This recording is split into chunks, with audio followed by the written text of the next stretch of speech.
Лукашенко памаліўся Богу, і вось што ў нас здарылася, да, ведаем, хто вінаваты ва ўсім, што здарылася.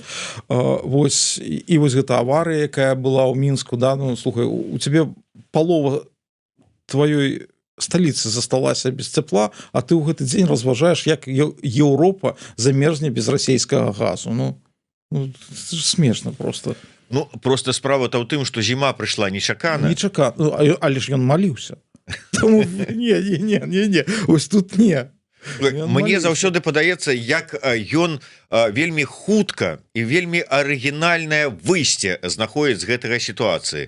Ён сказаў, што вот зараз парамантуецца, а потым, каб вот не паўтаралася, трэба знізіць узровень ацяпляльнасці, маўляў, не там 26, а колькі ён там сказаў, каб 20 градусаў было і хопіць вам.